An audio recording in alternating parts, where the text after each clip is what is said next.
Welcome students, 11th computer science,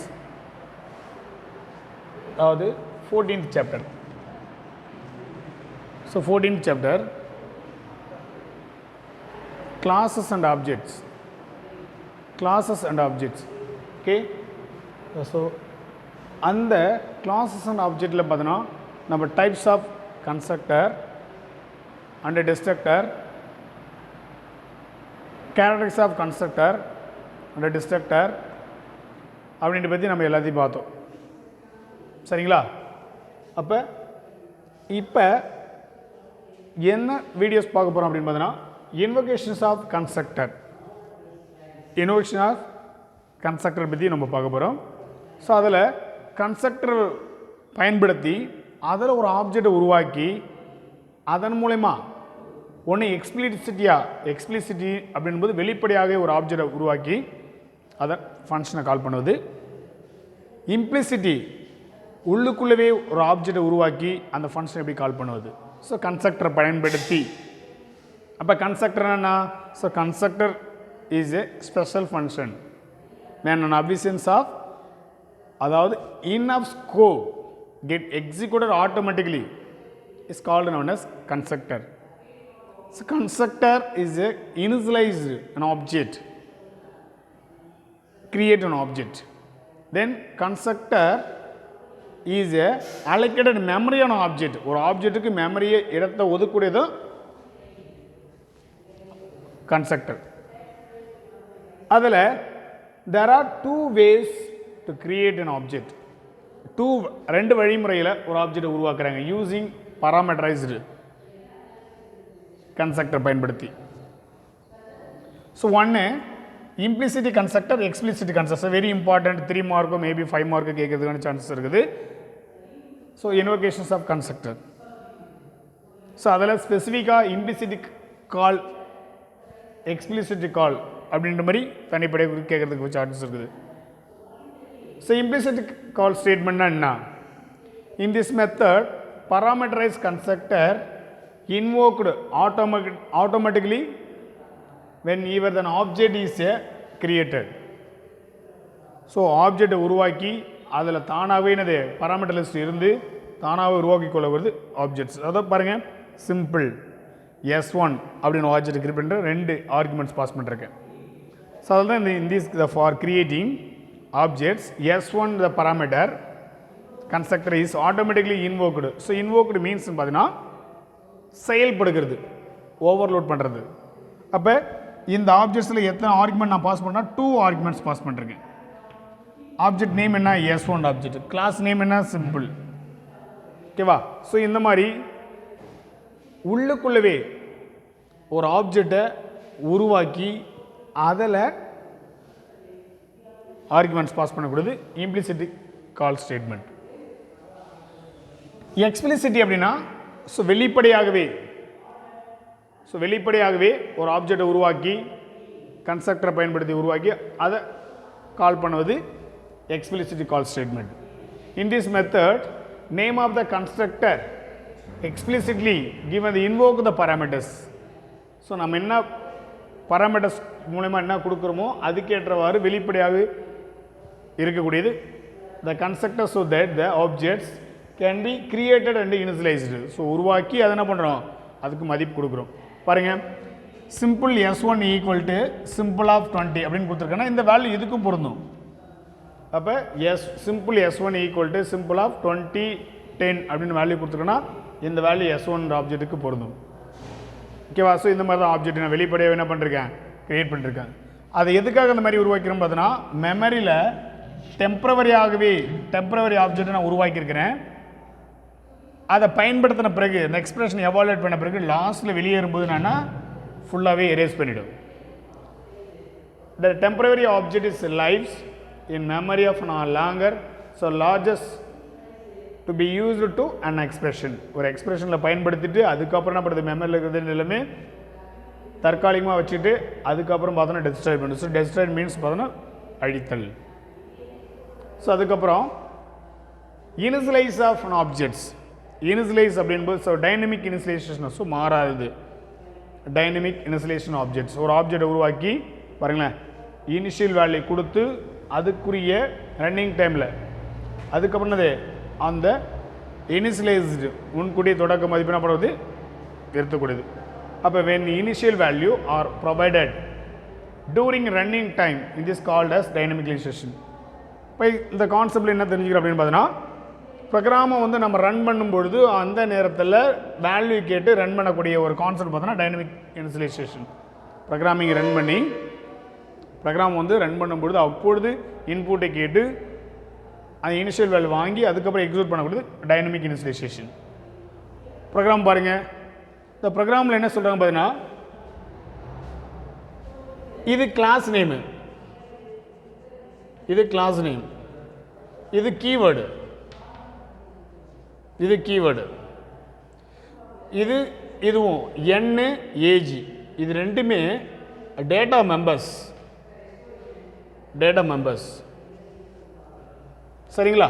அப்போ integer அப்படின்றதுல நான் என்னென்னு டிக்ளேர் பண்ணிருக்கேன், ஃப்ளோட்ன்றது ஆவரேஜ், எனக்கு ஆவரேஜில் வரும். ஆவரேஜ்ன்றதில் எப்பொழுதுமே when a constructor declare under with public, so public part தான் நான் டிக்ளேர் பண்ணுவேன். Constructor declare under with public part, public பார்ட்டில் டிக்ளேர் பண்ணிருக்கேன். இது கன்ஸ்ட்ரக்டர். ஸோ இது கிளாஸ் நேமு, ஸோ இது class name int p sorry float q. இந்த கன்ஸ்ட்ரக்டரோட பேர் என்னன்னு கேட்டால் பராமீட்டரைஸ்டு கன்ஸ்ட்ரக்டர், பராமீட்டரைஸ்டு கன்ஸ்ட்ரக்டர் அப்படின்னு சொல்லி அழைக்கப்படும். ஏன் பராமீட்டரைஸ்டு பார்த்தோன்னா கிளாஸ் நேம் வந்து x, so class name public பார்ட்டில் டிக்ளேர் பண்ணுறோம். இன்ட்டு பி ஃப்ளோட்டு கியூன்னு கொடுத்துருக்குறேன். பியில் வர வேல்யூ என்னுக்கு அசன் ஆகிடும், கியூவில் வர வேல்யூ ஏ கியூ ஆவரேஜுக்கு அசன் ஆகிடும். ஸோ இதோட இந்த கன்ஸ்ட்ரக்டர் ஆகப்படுது என்னது, இதோட இந்த பிளாக் முடிஞ்சிச்சு. அடுத்தது மெத்தட்னு ஒன்று யூஸ் பண்ணுறேங்க, methods. So member function are also called methods, member function are also called as methods. சி அவுட்டில் ரோல் நம்பரை எனக்கு பிரிண்ட் பண்ணணும், ஸோ அதுதான் என்னன்னு வச்சுருக்கேன். ஆவரேஜ்னு எனக்கு பிரிண்ட் ஆகணும், ஸோ அதுக்கு ஏவிஜின்னு வச்சுருக்கேன். இதுதான் நம்ம டிஸ்பிளே பண்ணக்கூடிய மெத்தட். இதோட இந்த கிளாஸ் முடிஞ்சிச்சு, எக்ஸ்ன்ற ஒரு கிளாஸ் இதோட முடிஞ்சிச்சு. பாருங்கள், எங்கே செமிக்கல் வச்சு முடிக்கிறனோ அந்த கிளாஸ் இதோட கம்ப்ளீட்டட். சரிங்களா? ஸோ இதன் பிரகாரம் இந்த ஃபங்க்ஷனை அக்சஸ் பண்ணுறதுக்கு மெயின் ஃபங்க்ஷனை யூஸ் பண்ணுவேன். இந்த ஃபங்க்ஷனை அக்சஸ் பண்ணுறதுக்கு மெயின் ஃபங்க்ஷனை யூஸ் பண்ணுவேன். ஸோ அந்த மெயின் ஃபங்க்ஷனை யூஸ் பண்ண பாருங்கள், இன்ட்டு ஏ ஃப்ளோட்டு பி அப்படின்னு சொல்லி என்ன பண்ணிருக்கேன், வேரியபிளை டிக்ளேர் பண்ணிருக்கேன். ஓகேவா? வேரியபிளை டிக்ளேர் பண்ணிருக்கேன். ஸோ சி அவுட்டில் என்டர் த ரோல் நம்பர் எனக்கு வரணும், என்டர் த ரோல் நம்பர் சொல்லி எனக்கு கேள்வி கேட்கணும். அப்போ ரோல் நம்பர் கொடுத்தாரு, ஏதாவது ஒரு roll number your choice, value பொறுத்தவரை அது ஒன்று இருப்போம். அப்போ சிஇன்ல ஏவை நான் இன்புட்டாக வாங்குறேன்.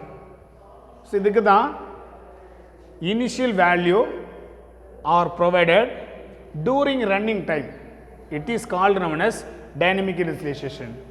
ஸோ டைனமிக் இனிஷியலைசேஷன்னா ரன்னிங் டைமில் போயிட்டு ஒரு இனிஷியல் வேல்யூ கொடுத்து என்ன பண்ணுறோம், அதுக்கு ஃபங்க்ஷன் வேல்யூ அடைக்கிறோம். ஸோ எப்படி அடைக்கிறோம் பாருங்கள், ஏக்கு வேல்யூ தனியாக வாங்குகிறேன், ஆவரேஜுக்கு தனியாக என்ன பண்ணுறேன், பிக்கு தனியாக வேல்யூ வாங்குகிறேன், பிக்கு தனியாக வாங்குகிறேன். அப்போ என்ட்ரத ரோல் நம்பர்னா ஏல வந்து இன்புட்டாக வாங்குகிறேன், என்ட்ரத ஆவரேஜ்னா பி வந்து இன்புட்டாக வாங்குகிறேன். இப்போ இந்த இடத்துல இது கால் ஸ்டேட்மெண்ட்டு, இது வந்து கால் ஸ்டேட்மெண்ட். ஓகேவா? எக்ஸு இது கிளாஸ் நேமு. எப்பொழுதுமே ஒரு ஆப்ஜெக்டை உருவாக்குறோன்னா அந்த ஃபங்க்ஷன் வச்சு தான் என்ன பண்ணுவோம், ஆப்ஜெக்ட் வச்சு தான் அந்த கிளாஸ் நேம் வச்சு தான் ஆப்ஜெக்டை உருவாக்க. எப்போ x x of a comma b, இது கால் ஸ்டேட்மெண்ட், இது ஆக்சுவல் பராமீட்டர். இப்போ ஏக்கு ஒரு வேல்யூ வரும், பிக்கு ஒரு வேல்யூ வரும். So enter the roll number அப்படின் போது 102 இல்லை 1002, ஆவரேஜ் அப்படின் போது 98.5 அப்படின்றத வேல்யூ நான் கொடுத்துருப்பேன். ஸோ இந்த வேல்யூ ஆகப்பட்டது எப்போ எங்கே சார் பாஸ் ஆகும் அப்படின்னு பார்த்தீங்கன்னா கால் ஸ்டேட்மெண்ட்டில் இங்கே போய்டும். சரிங்களா? அப்போ இங்கே கொடுக்குற வேல்யூ 102ன்றது இதில் இருக்கும், 1002ன்றது அதேமாதிரி 98.5 இந்த வேல்யூ இங்கே இருக்கும். பாருங்கள், இங்கே இருக்கிற வேல்யூ இங்கே கன்சிடர் பண்ணுது. ஸோ கன்சிடர் பண்ணும்போது பார்த்தீங்கன்னா 1002ன்ற வேல்யூ பியில் இருக்குது, அது எண்ணுக்கு பாஸ் ஆகிடுது. Qன்ற வேல்யூ 98.5 இருக்குது, இது 98.5. இப்போ Nல 1002 இருக்குது, 98.5 ஆவரேஜ் அப்படின்ற வேல்யூ இப்போ அசைன் பண்ணிட்டேன். அதுக்கடுத்து மெயின் ஃபங்க்ஷன் வாங்க. ஸோ மெயின் ஃபங்க்ஷனுக்குள்ள எக்ஸ் டாட் டிஸ்பிளே ஆஃப் அப்படின்னு சொல்லும்போது டிஸ்ப் ஆஃப்னு ஒரு ஃபங்க்ஷன் இங்கே நான் டிஸ்பிளே பண்ணி உருவாக்கினா பாருங்க. அப்போ இது ஃபங்க்ஷன் நேமு, அந்த ஃபங்க்ஷனை கால் பண்ணுறதுக்கு இங்கே ஒரு ஃபங்க்ஷன் வந்துருக்கு, மெத்தட் வச்சுருக்கேன். அப்போ இந்த அடுத்தது இந்த லைன் எக்ஸிக்யூட் ஆகும். அப்போ எக்ஸ் டாட் டிஸ்ப் ஆஃப். அப்போ இந்த இடத்துல எக்ஸ்ன்றது ஆப்ஜெக்ட்,